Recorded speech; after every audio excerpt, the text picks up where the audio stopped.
अस्सलाम वालेकुम dear friends, welcome to the channel जो कि है एपिसोडिक नॉवल स्टोरीज। हंस क्यों रहे हैं आप? उसने भवें सुकेड़ कर पूछा। वो बस एक पुरानी दोस्त मिल गई थी। वो जबरदस्ती मुझे अपने साथ ले गई और मैं उसको इनकार ही नहीं कर सका। उसने शरारती नजरों से बिया के फूले हुए चेहरे को देखकर मुस्कुराहट छुपाकर बेहद संजीदगी से कहा, ओह अच्छा, तो ये बात है, इसलिए मेरी याद नहीं आई आपको? वो अफसरदगी से बोली तो उसका लहजा नमालूद होता था। इसने पलक झपक कर आंसुओं को अंदर धकेला, लेकिन फिर भी पलकों के बंद तोड़कर बाहर निकल आए।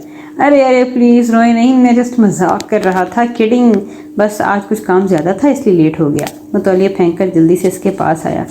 पक्की बात है ना? इसने सूं सूं करते हुए तस्दीक चाही। जी हाँ, चलें अब नीचे चलते हैं, मुझे बहुत भूख लगी है। इसने बिया को बाजू से पकड़कर बेड से उठाया और वो भी मुस्कुराते हुए उठ गई। आपने खाना नहीं खाया होगा, है ना? अब इसका मूड काफ़ी हद तक बेहतर हो चुका था। आपने नहीं खाया तो भला मैं कैसे खा सकती थी? इसने अपने बिखरे बालों को समेटकर कैचर लगाया और चेहरे को साफ करके जूता पहनने लगी।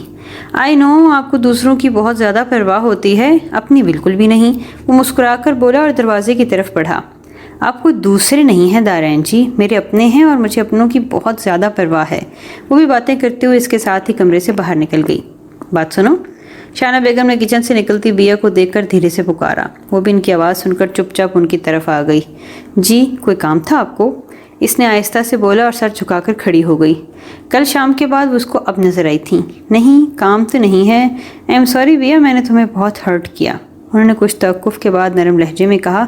उसने एक झटके से सर उठाकर उनकी तरफ देखा। उनकी सुर्ख और बोझल आंखें रत जगह की चुगली खा रही थीं।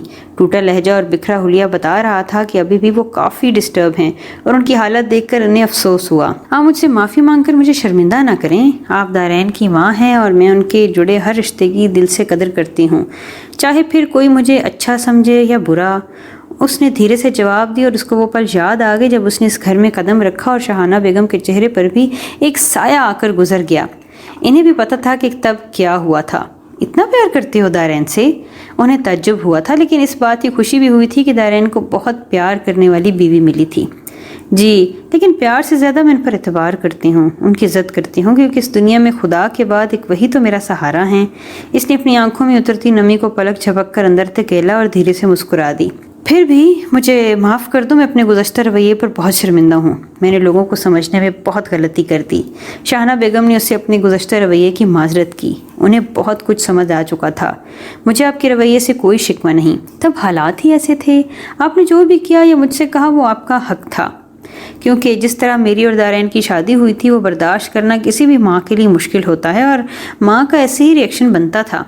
इसने शाहना बेगम के पास बैठकर उनके दोनों हाथों को अपने हाथों में लेकर बहुत ही रसानियत से बात की थी और वो खामोश हो गई थीं। उनको खामोश देखकर उसने पूछा, एक बात पूछूं आपसे? हाँ, आपने इतनी ज़िंदगी गुजारी है पापा के साथ, क्या आपको उनसे मोहब्बत नहीं हुई? इसके सवाल पर वो तल्खी से मुस्कुराई। ये मोहब्बत ही है बिया जिसने आज तक मुझे उनके साथ जोड़ा हुआ है। मैं इस घर में मौजूद हूँ, वरना ये जायदाद से आग कर देने वाली धमकी मेरा कुछ नहीं बिगाड़ सकती। अगर मैं चाहती तो शादी के बाद किसी वक्त हैदर से तलाक ले सकती थी, लेकिन मैंने ऐसा कुछ नहीं किया और ना ही मैं कर सकती थी, क्योंकि मैं उन दोनों से बहुत प्यार करती हूँ। लेकिन फिर हालात ने ऐसा रुख इख्तियार किया कि हम समझ ही ना पाए और क्या से क्या हो गया। ये भी सच है कि मैंने पहले हैदर से शादी से इनकार कर दिया था, लेकिन फिर अपने बाबा की इज्जत के आगे हार मान ली। मेरी शाह साहब से नहीं बनती थी, लेकिन ये सब तो शुरू की बातें हैं। बाद में मुझे उनसे प्यार हो गया था और जब दारैन पैदा होने वाला था मैं बहुत खुश थी। उन्हीं दिनों रोमाना भी मेरे पास आ गई। हैदर इस बात से खुश नहीं थे। इसकी वजह हमारी लड़ाइयाँ शुरू हो गई थीं और इनमें अचानक ही चिड़चिड़ापन आ गया था। वो बात बात पर गुस्सा करने लग गए और फिर कुछ ही दिनों के बाद उन्होंने देर से घर आना शुरू कर दिया।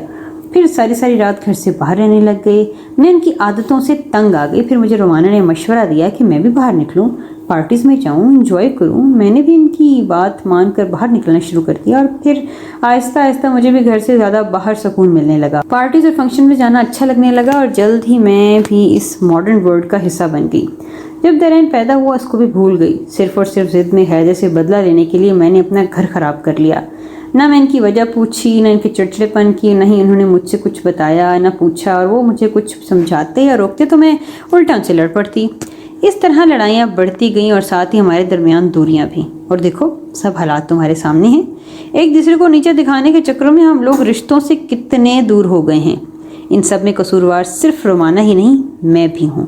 انہوں نے روتے ہوئے سب کچھ شیئر کیا تھا، جبکہ وہ چپ چاپ ان کی باتیں سن رہی تھیں۔ وہ ان کو دلاسا دینا چاہتی تھی لیکن اس کے لب خاموش تھے۔ اس وقت وہ اس سے ایک ایسی بے بس ماں نظر آ رہی تھی جو اپنے بچے سے دور ہونے کی وجہ سے دکھی تھی۔ دارین نے آج تک مجھ سے میرا حال نہیں پوچھا، ماں کہہ کر نہیں بلایا۔ وہ بھی مجھ سے بہت ناراض ہے، نفرت کرتا ہے مجھ سے۔ انہوں نے روتے ہوئے شکوہ کیا۔ اس وقت بیا کو ان پر بہت زیادہ پیار آ رہا تھا۔ شاید انہیں بھی دکھ ہے کیونکہ آپ نے انہیں کبھی کوئی امپورٹنس نہیں دی، بس رمل کو ہی عزیز سمجھا۔ یہ بات ان میں احساس محرومی پیدا کر گئی اور وہ اپنے ہی خول میں سمٹ گئے۔ ماں باپ کے ہوتے ہوئے بھی یتیموں کی زندگی گزارنا کسی اذیت سے کم نہیں ہوتا ماما۔ اس نے آگے بڑھ کر ان کے آنسو صاف کر کے انہیں دلاسا دیتے ہوئے دارین کا دکھ بھی بتایا۔ وہ اس کی بات سن کر شرمندگی سے سر جھکا گئی۔ دارین جی کو رمل سے بہت چڑ تھی کیونکہ آپ ان کو اگنور کر کے رمل سے پیار کرتی تھیں، اس لیے وہ آپ سے دور ہوئے۔ وہ جتنے بھی ماڈرن سہی لیکن اندر سے ایک روایتی مرد ہی ہیں۔